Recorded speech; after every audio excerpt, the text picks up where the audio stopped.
Assalamualaikum warahmatullahi wabarakatuh. Ketemu lagi dengan saya Ade Mailawati ya, dengan NIM 1906003. Prodi PGSD non reguler kelas B3 2019. Namun sebelum kita melihat video ini lebih lanjut, apakah sudah mengerti tentang apa yang dimaksud dengan KPK dan EPB? Ya, mungkin sudah mendengar ya. Sesuai dengan kepanjangannya, KPK adalah kelipatan persekutuan terkecil, sedangkan EPB adalah faktor persekutuan terbesar. Intinya, untuk mencari KPK adalah dengan memilih kelipatan terkecil dari dua bilangan yang ditanyakan.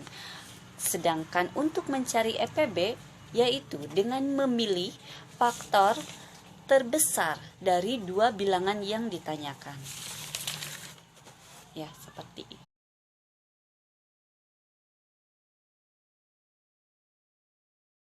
Cara mencari KPK yaitu dengan menggunakan media pembelajaran papan musi ini, multifungsi. Nah, contoh soal KPK. Misalnya kita akan mencari KPK dari 14 dan 4. Nah, kemudian kita akan mencari kelipatan 14 itu berapa aja angkanya. Di sini ada 14, 28, kemudian 42 dan 56. Selanjutnya kita mencari kelipatan 4 ya. Kelipatan 4 di sini ada 4, ada 8, ada 12, 16,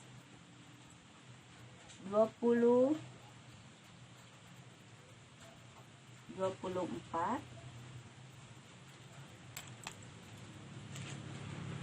dan 28, selanjutnya 32. KPK dari 14 dan 4 adalah kelipatan yang sama dan terkecil ya. Jadi KPK-nya adalah 28. Kenapa 28? Karena di sini ada jarumnya yang banyak menempel, itu ada di angka 28 ya.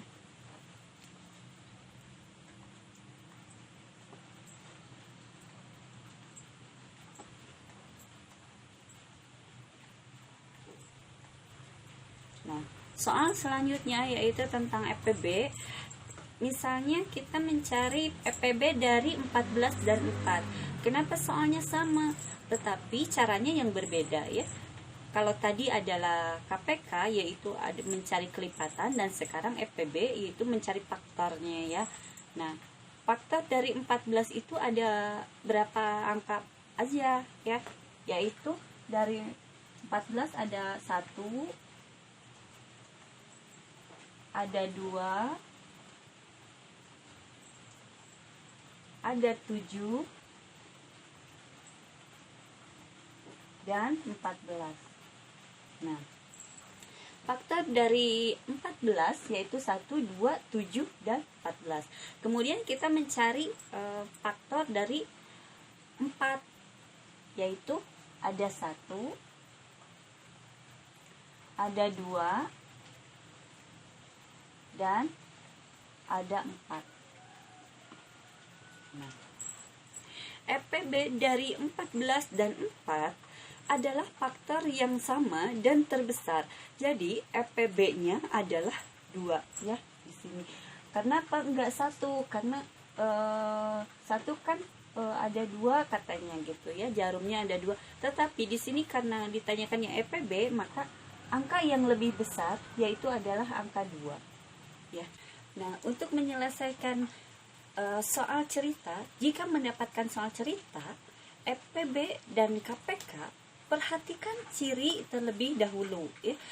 Soal cerita diselesaikan dengan EPB jika ada beberapa bilangan yang ingin dikelompokkan, biasanya terdapat kata jumlah maksimal atau jumlah terbanyak. Kemudian Kalau misalkan soal cerita diselesaikannya dengan KPK, jika ada beberapa bilangan dan dalam soal ditanyakan kapan terjadi pertemuan kembali, biasanya di dalam ada kata setiap atau sekali. Nah, oke, lanjut dengan contoh soal cerita ya. Misalnya dengan soal lonceng A berbunyi 8 jam sekali. Lonceng B berbunyi 10 jam sekali. Kedua lonceng akan berbunyi bersama-sama setiap berapa jam sekali. Nah, di sini ditanyakan kedua lonceng akan berbunyi bersama-sama setiap berapa jam sekali. Nah, kita akan mencari KPK dari 8 dan 10. Kelipatan 8 itu adalah, yaitu kita menggunakan jarum seperti ini ya, untuk menandai angkanya, yaitu 8 itu ada 8 ya. Kemudian ada 16 ya. Selanjutnya ada 24, 32 dan 40. Kemudian 48. Nah, selanjutnya kita akan mencari kelipatan 10 ya. Kelipatan 10-nya yaitu 10, 20, 30 dan 40. Nah, KPK dari 8 dan 10 adalah kelipatan yang sama dan terkecil, maka KPK-nya adalah 40 ya. Jadi, kedua lonceng akan berbunyi bersamaan, yaitu setiap 40 jam sekali.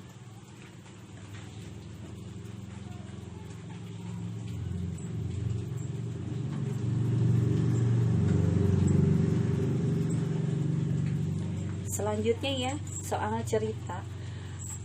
Andi mempunyai 15 roti coklat dan 20 roti pisang. Roti tersebut akan dimasukkan ke dalam kantong plastik dengan komposisi yang sama untuk dibagikan kepada temannya. Berapa kantong berisi roti yang dapat dibuat Andi? Nah, di soal cerita ini kita harus mencari EPB dari 15 dan 20. Yaitu faktor dari 15 itu adalah ada 1, ada 3,